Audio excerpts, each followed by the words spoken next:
I wasn't expecting confetti when I opened the envelope, but I also wasn't expecting betrayal. It was a Thursday, the kind of day where the sun feels fake and the air pretends to be warm. I was standing in the middle of our living room, my fingers trembling as I unfolded the letter from the university. The scholarship I thought I had secured only covered part of the tuition. Balance due, $42,500. My throat tightened. That number had a face, a promise, because I had a college fund. Or so I thought. For years, I watched my parents smile tightly every time I mentioned my dreams of law school. "We've got your back," they said. "Study hard, the money's there." But it wasn't. I checked. I logged into the account. 0. Gone. I blinked. Once. Twice. Then I saw it. The withdrawal history. Over the past 6 months, every cent had been drained. Into what? Or rather, into who? I didn't scream. I didn't even cry. I just stood there, staring at the screen as if maybe the numbers would rearrange themselves. But numbers don't lie. People do. My parents were in the kitchen when I confronted them. Dad looked up from his tablet. Mom was slicing avocados like we weren't about to shatter. I asked them, flat out, "Where's my college fund?" Silence. Then a sigh. Then a sentence that I'll never forget. "We needed it for something more immediate." Immediate. A new SUV, a kitchen remodel, and, wait for it, the final payment on the vacation house in Palm Beach. My education had been traded for a quartz countertop and beachfront sunsets they never invited me to enjoy. I was just the daughter who didn't complain, the smart one who'd figure it out. But at that moment, something in me broke. Not loudly, quietly, like a porcelain plate slipping into a sink of soapy water. And that silence, that was the beginning of everything. I smiled. Not because I was okay, but because I knew they'd notice if I didn't. That night, I cleared the table, loaded the dishwasher, and kissed my mother on the cheek before heading to bed. They thought I accepted it. They believed I was being mature. I lay in the dark, staring at the ceiling, counting cracks in the paint like tally marks of betrayal. But beneath that stillness, a storm was forming. See, when someone robs you of your future, they don't expect you to rob anything back, especially not the past. That vacation house wasn't just a building. It was their trophy, a symbol of the life they prioritized over mine. But I remembered something they forgot. I had helped them with the paperwork. I had been in the room when they updated the deed. And there, in that small print, was a sliver of opportunity. And my full name. They had used me once. I would let them do it again. But on my terms this time. If this story resonates with you, please hit like and subscribe. It helps more people discover these true stories of silent power. The next morning, while Mom posted a photo of her green smoothie and Dad scrolled real estate listings, I was at the county records office. The woman behind the counter barely looked up when I handed her the form. "Name on the deed," she asked. I gave her mine. Full, legal, signed at age 17 when I helped transfer ownership during one of their shady tax-saving schemes. She printed the file. My hands shook as I read it. But there it was, my name, not as a witness, not as a minor, as a co-owner. Their carelessness was my ticket. They used me to dodge a capital gains clause. I was a ghost on the property until now. They thought I'd never find out. I folded the paper gently and slid it into my bag. That afternoon, while they planned their next trip to the coast, I was meeting with a real estate lawyer. I didn't want revenge. I wanted balance. I wanted to take back what was mine. Quietly, legally, and permanently. The lawyer was younger than I expected. Sharp eyes, no small talk. I laid out everything. The fund, the deed, the betrayal. She didn't flinch, just nodded and asked one question. "Do you want to sell or do you want to scare them?" I said both. That's when we drew up the letter. A formal notice of intent to sell my share of the property. Not to a stranger. To them. Either they bought me out at half the current market value, or I'd list it with an agent I already had on standby. That night, I slipped the envelope into the pile of mail on the kitchen counter. I didn't need a dramatic confrontation. I just needed them to read it. And they did. 48 hours later, my mother's voice cracked as she asked, "What is this?" I sipped my tea, calm, collected. "It's what I'm owed," I said. "Just like you said, something immediate." They didn't take it well. Dad stormed out. Mom cried in the hallway, her sobs echoing like guilt across the ceramic tiles. But guilt only matters when it's followed by change. And in this house, guilt was currency. They spent it when convenient. That evening, I found a handwritten note outside my door. "We thought you'd understand." That was it. No apology. No offer. Just the same manipulation dressed up in parental disappointment. But I didn't flinch, because this time, I wasn't the child. I was the woman holding half a deed and a deadline. I gave them 1 week, 7 days to meet with my lawyer, sign the agreement, or face the consequences of watching their golden escape property listed publicly.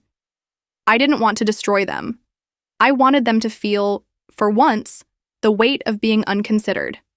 The silence at dinner was thicker than soup, but I was done tasting shame. I was serving justice, cold, and with a side of legal documents. By day 5, the silence became a performance. They smiled more around friends, laughed louder on phone calls, like they could manifest normality into existence. But their eyes were tight, their movements jittery. I heard them whispering after midnight, arguing about options, refinancing, second mortgages, even asking my grandmother for a loan. They still didn't get it. This wasn't about money, it was about respect. For years, they made me feel like gratitude should be silent, and sacrifice should be mine alone. But they were wrong. I wasn't breaking the family. I was revealing its cracks. I overheard Mom tell my aunt I was going through a phase. And that's when I knew. They were still lying. Not to me. To themselves. They needed to believe I was overreacting, that this wasn't betrayal, just unfortunate budgeting. But I had proof. And in 2 days, they'd get something else. My signature on the listing contract. Their vacation dream, about to be up for grabs. They didn't show up to the meeting. My lawyer and I sat in a cold office with floor-to-ceiling windows, the kind that make you feel exposed no matter how confident you are. She slid the contract toward me. "Are you ready?" she asked. I nodded. I signed. It felt like nothing, and everything. Like I was letting go of something that had never belonged to me to begin with. That same afternoon, the listing went live. Photos of the sunlit porch, the ocean view, the ridiculous infinity pool that they never let me use without permission, all uploaded for the world to see. Within hours, interest rolled in, and with it, a message from my mother. "Please, let's talk." But talk was a currency they spent only when things slipped from their control. I didn't reply. I let the listing speak for me. For the first time, I had the leverage, I had the peace, and my silence. It was starting to sound like power. 2 days after the listing went live, they drove to the vacation house without telling me. I watched through a friend's shared location. They packed boxes in a frenzy, like the house was a sinking ship and they were racing to salvage the crown jewels. I could have stopped it, called them, said I'd reconsider, but I didn't, because I remembered the day I opened that empty college fund account, the hollowness, the disbelief. This was theirs now. Their unraveling. That evening, I got a voicemail.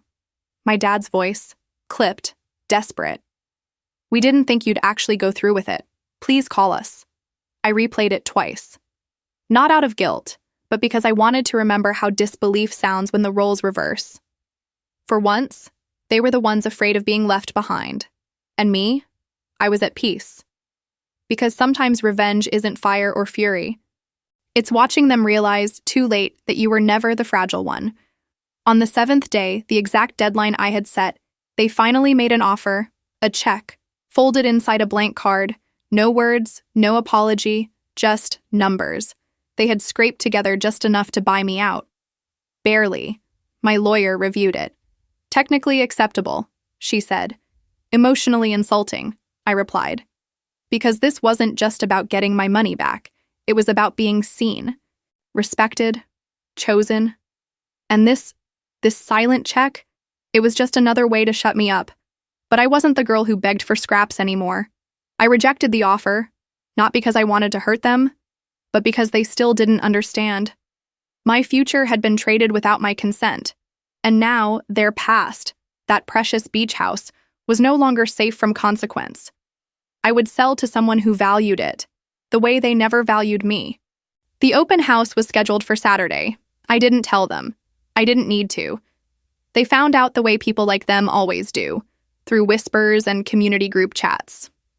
That morning, I stood in the driveway of the beach house, dressed simply, clipboard in hand. Buyers came and went, complimenting the view, admiring the interior. "Why are you selling?" one woman asked. I smiled. "Family decision," I said. And it was, just not the kind they expected. Midway through the afternoon, my parents showed up, Mom in oversized sunglasses, Dad pretending this was a surprise visit. They didn't speak to me at first, just watched, like strangers, like I was someone they didn't raise, didn't betray, didn't underestimate. And maybe I was, because the version of me they once knew, she was gone. In her place stood someone sharper, quieter, but infinitely stronger. I didn't confront them. I didn't scream. I let them walk the halls of the house they were about to lose. He introduced himself as Marcus Delaney, clean suit, gentle smile, and a quiet way of noticing everything. "I used to summer nearby," he said, walking through the house like he was remembering something. We talked. Nothing flirtatious, just respectful.